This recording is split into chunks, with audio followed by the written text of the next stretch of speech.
Hi, it's Monday, March 18th of 2019, and it's day 3 at Spring Valley Hospital, and I'm in the hallway.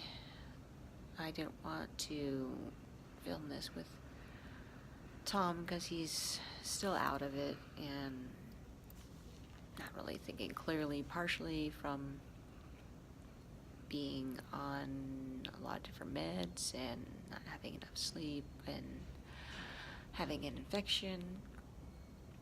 So just want to let everyone know that who's been asking for updates, wanting to be kept up to date on what's going on. So didn't get to hear from the surgeon today, but did hear from the wound care nurse who changed his bandages and wraps on his feet, and the I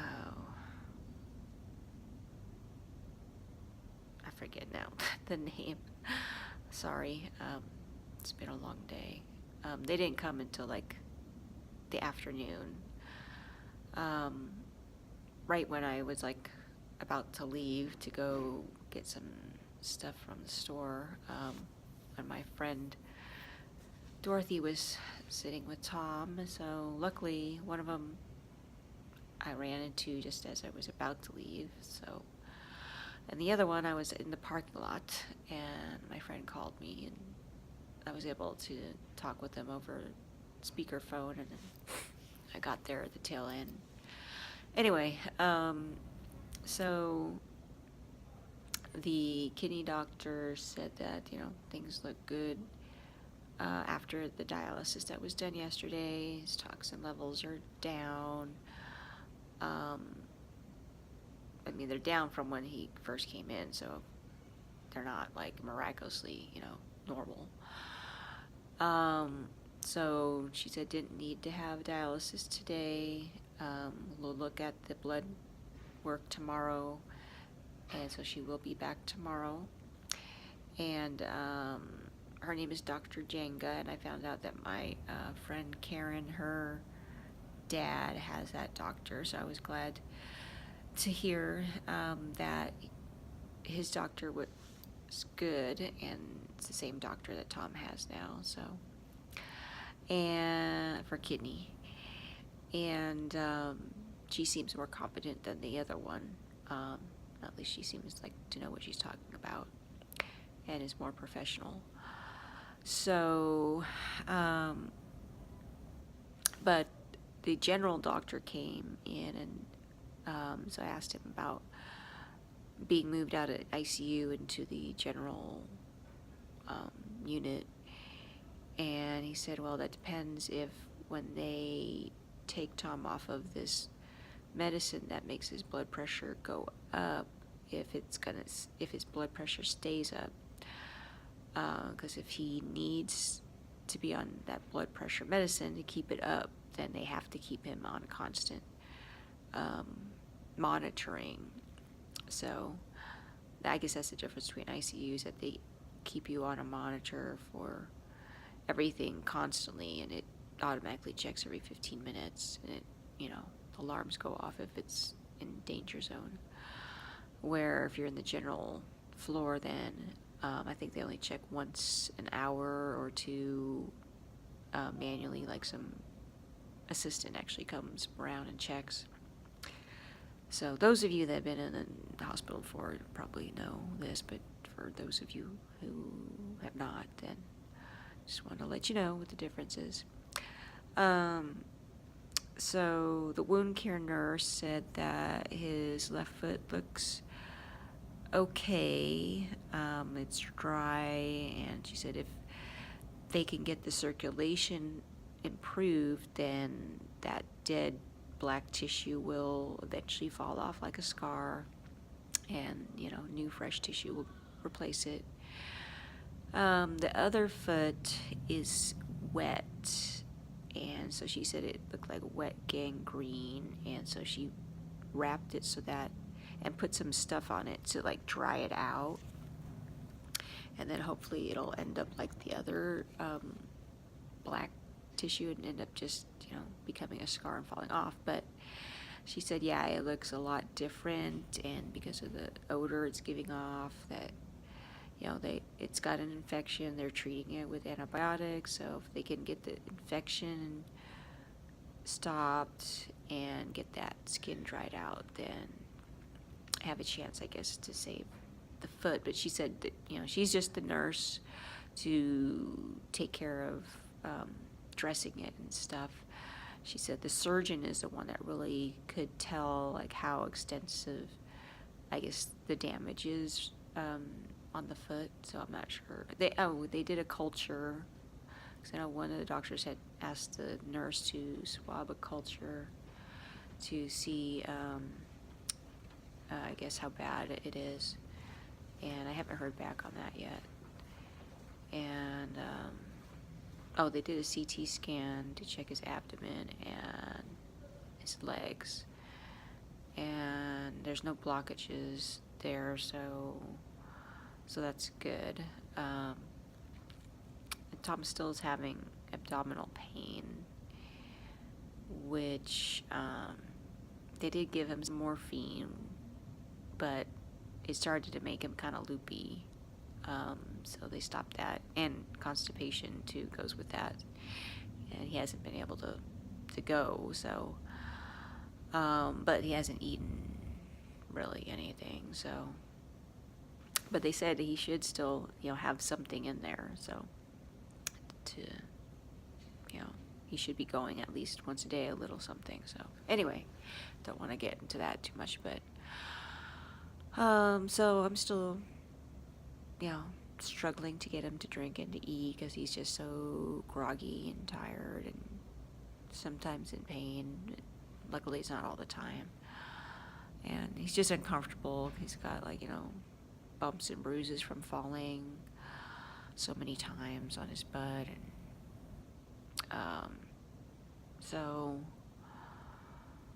he's stabilizing. He's a little bit better than yesterday, I guess, but I was hoping that there'd be more improvement and more news. So I just want to share lastly that I'm grateful for things that are going well, and I just need to be more patient and realize everything's going according to God's plan and not my plan or my expectations.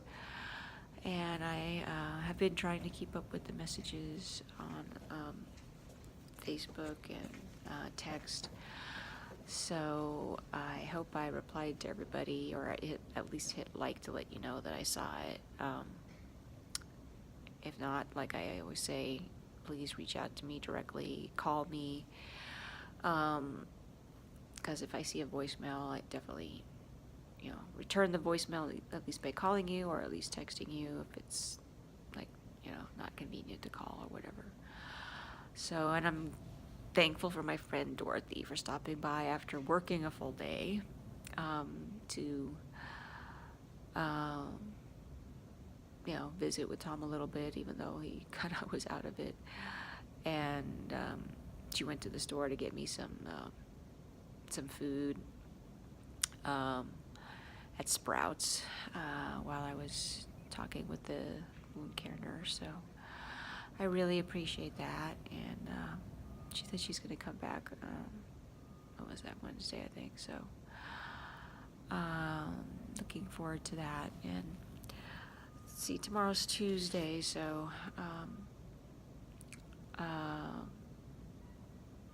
the other thing I was thankful for is that I talked to the home health nurse that was taking care of Tom and let him know about what's going on, and I don't know when he's going to be back. So she was able to make some phone calls to like his PT and the wound clinic to let them know. So I didn't have to do that. So, but found out, for just in case you ever come into this predicament where you have home health services at home, and then if you want to do physical therapy. You can't have outpatient physical therapy if you have home health, I found out. At least, I mean, from Medicare standpoint, they won't pay for both. So luckily, the home health nurse caught that, and so she was able to, I guess, talk with the outpatient physical therapy place, and they got that straightened out, I guess. So one less thing for me to have to deal with, because you'd expect that the doctors would know this, but she said that really, like, it's like from a billing standpoint that becomes an issue, but yeah, me as a patient, I don't know. So I don't know. I thought they have to request approval from Medicare before they start treating, so I don't quite get this, but anyway. So I am planning on going to sleep earlier than I did yesterday, even though I know I'm going to possibly get woken up in the middle of the night for them to test Tom's blood, and he might wake up and want to be adjusted on his bed, because it's hard for him. You don't realize like how important your feet are, because like even like in bed, you use your feet to like kind of bear down and push yourself up and move side to side, and so sometimes he needs my help, and sometimes I need to get even like the help of the nurse to do that with me if he needs to like be scooched up. So I'm hoping that he's gonna be more relaxed tonight, and he can just like sleep through the night until he gets poked and prodded. So and surprisingly, some of the food at the hospital was good. The meatloaf and the chicken pot pie was not salty, although the tuna was. So I'm kind of glad, because I'm ordering Tom meals through the hospital just to be kind of on, like, I don't know what you call it, the safe side, because just in case he does get his regular appetite back, I want him to have food, but if he doesn't, then I just go ahead and eat it. So anyway, kind of rambling, sorry. So that is it for today, and I hope to have all my questions answered tomorrow. So I think I got about half of them answered today. So anyway, thank you again for caring and for sharing your thoughts and feelings and time. And I look forward to seeing you soon, whether it be here or sometime in the future, or talking over the phone. So have a good night, and I'll see you or talk to you tomorrow.